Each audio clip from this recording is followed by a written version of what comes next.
Bonjour, c'est Diane, enchanteresse en santé. Bienvenue dans le podcast dédié à la santé intégrative créative pour les entrepreneurs qui prennent autant soin des autres que d'elles-mêmes. En tant qu'ostéopathe, aroma-olfactothérapeute et coach de vie pro et perso, je serai votre guide facétieuse et enjouée. Je vous invite chaque semaine à explorer et voyager à mes côtés.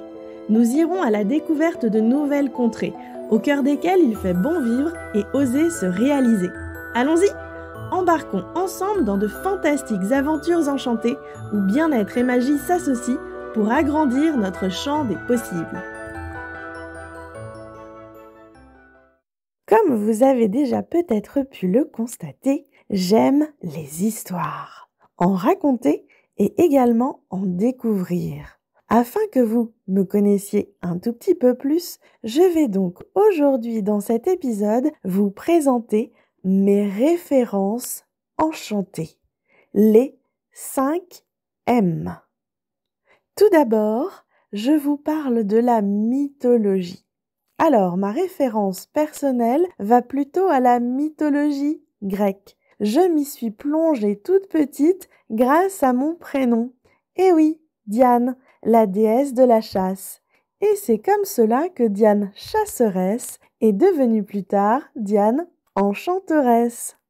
Diane, Artémis, Apollon, son frère jumeau et l'ensemble des dieux, déesses, héros ont vraiment porté mon enfance par leurs histoires, par les mythes, par les légendes, par toutes les choses que cela pouvait m'apprendre sur la nature humaine. Et j'avais une grande soif de comprendre, de découvrir les rouages, les mécanismes des relations interpersonnelles.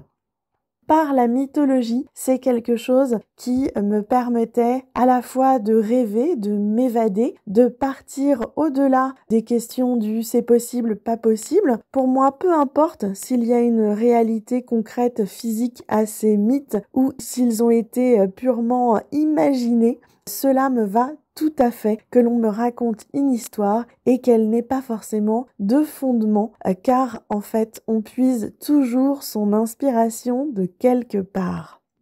Et c'est d'ailleurs pour cela que je vous fais cet épisode aujourd'hui. En vous parlant de mes références, ce sont mes bases, mes inspirations et la manière dont je continue à les vivre au quotidien dont je souhaitais vous parler pour vous montrer en fait à quel point vivre une référence, c'est la vivre de manière unique et quelque part l'intégrer, la digérer, la faire sienne tout en reconnaissant son existence en dehors de soi et en même temps en recréant ses propres codes.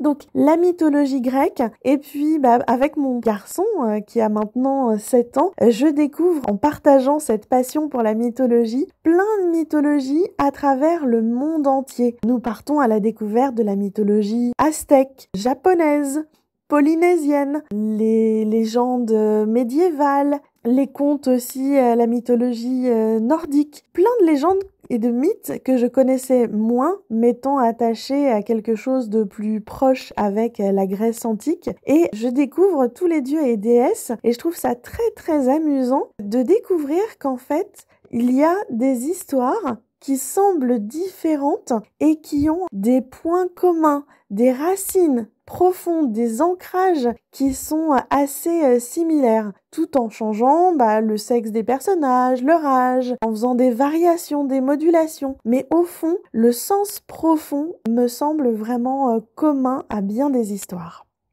Donc voilà mon premier M, la mythologie. Et je vous invite à découvrir les mythologies si ce n'est pas déjà fait, car elles sont ultra présentes dans notre société. Actuellement, elles sont bien souvent source d'inspiration sans que l'on sache exactement d'où cela vient, cette inspiration. Donc, en allant puiser dans les mythologies, eh bien, vous comprendrez sûrement certains clins d'œil qui vous échappaient jusque-là.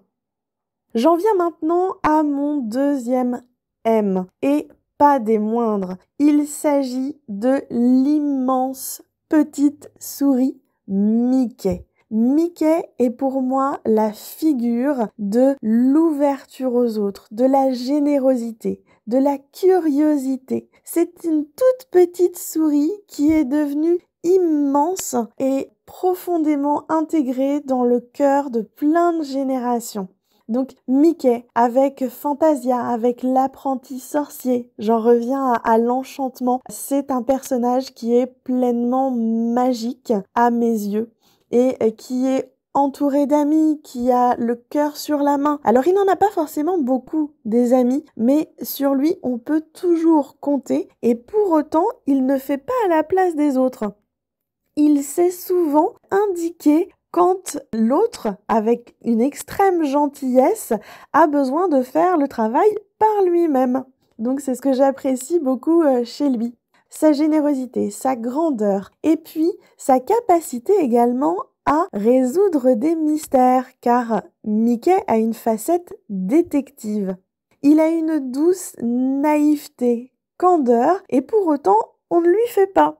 Mickey, c'est absolument un enchanteur à mes yeux. De la même manière, je vous invite à vous replonger dans l'histoire de Mickey, la création même de cette petite souris qui était pas franchement mignonne à l'origine en dessin et son histoire progressive au fil des ans, les personnages qui l'accompagnent, ce qu'ils peuvent représenter à vos yeux, comment vous les ressentez, vous les percevez vous-même. Donc Mickey, Minnie, Donald, Dingo, Pluto, tout l'entourage. Il y a énormément de choses à découvrir dans les traits singuliers, caractéristiques de chacun des personnages. Mickey avec Fantasia, avec l'apprenti sorcier qui se retrouve à faire du nettoyage et qui, avec un balai, en ayant la bonne intention de vouloir nettoyer, mais de s'essayer un petit peu à la magie, va se mettre à mettre le bazar total en démultipliant les balais et en noyant littéralement tout son univers, mais tout est bien qui finit bien dans cette histoire avec de la grande musique classique derrière avec Fantasia. Maintenant, passons à mon troisième M. On reste dans l'univers Disney avec Merlin l'Enchanteur. Merlin l'Enchanteur qui va être l'enseignant, celui qui va transmettre à Arthur afin qu'il devienne le roi Arthur et qui est alors qu'un écuyer, qu'un petit valet qui aide le futur chevalier. Eh bien, Merlin, pour moi, c'est la facétie, la fantaisie, l'amusement. C'est un personnage qui est âgé et qui a gardé son âme d'enfant et la déploie allègrement. C'est également un personnage qui est un puits de savoir, de connaissances et qui a fait de nombreuses expériences et pour autant, il n'assène pas des vérités. Ce que j'aime avec lui, c'est qu'il embarque Arthur dans des aventures pour qu'Arthur fasse lui-même ses propres expériences et qu'il en tire ses propres conclusions pour continuer à progresser, à avancer.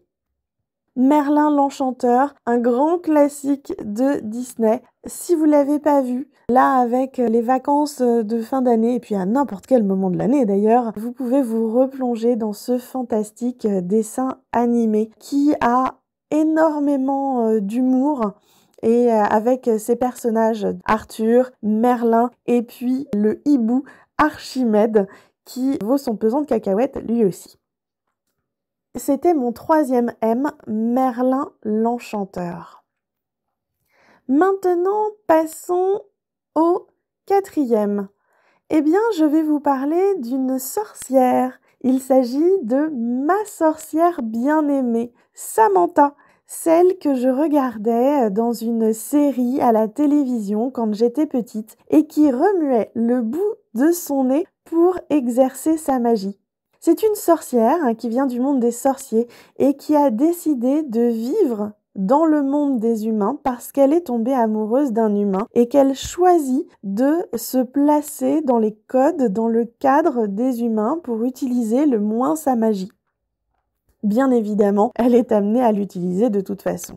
Samantha, avec son mari Jean-Pierre, qui travaille dans la publicité, et puis sa maman qui s'appelle Endora. Alors Endora, je l'aime beaucoup. C'est un peu le cliché de l'affreuse belle-mère, mais qui en fait a un gentil fond, qui est adorable. Quelque part, on aime la détester. On aime quand elle vient faire des crasses parce que ça finit par se retourner et apporter quelque chose de positif.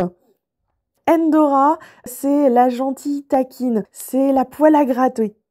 Vraiment, dans cette série, alors qui peut paraître un peu désuète, qui a démarré en noir et blanc et puis qui a été colorisée et que j'ai pu regarder dans les années 80, Ma sorcière bien aimée, il y a plein de pépites, de trouvailles, de merveilles à dénicher.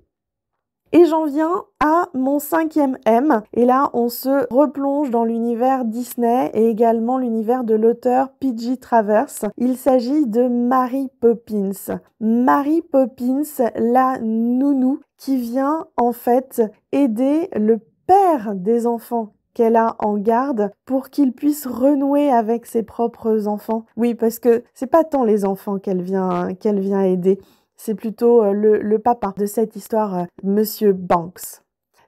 Là encore, un univers très coloré, très festif. Et pour autant, Mary Poppins, elle incarne le sérieux, la rigueur, mais qui sait également se dérider quand il y en a le besoin. Et qui fait preuve d'un imaginaire très vaste dans lequel elle convie les enfants et tous ceux qui l'entourent pour qu'ils puissent également vivre leurs propres expériences. Voilà donc mes 5 références qui influent, je pense, au quotidien, ma vision, ma mission en tant qu'enchanteresse en santé, qui me nourrissent et qui me permettent de grandir et que j'ai envie de vous transmettre. Alors, si vous avez écouté ce podcast et qu'il vous a plu, si vous avez envie de découvrir ces références que vous ne connaissez pas encore, ou si vous les vivez d'une manière différente, n'hésitez pas à m'en faire part. Venez faire un petit message privé, m'écrire des commentaires. Et puis, si le podcast vous plaît, n'hésitez pas à aller mettre des petites étoiles dans les différentes applications pour qu'il puisse être plus visible et qu'il puisse toucher encore plus de personnes. Place maintenant à vos références enchantées pour continuer à vivre l'enchantement au quotidien. À bientôt!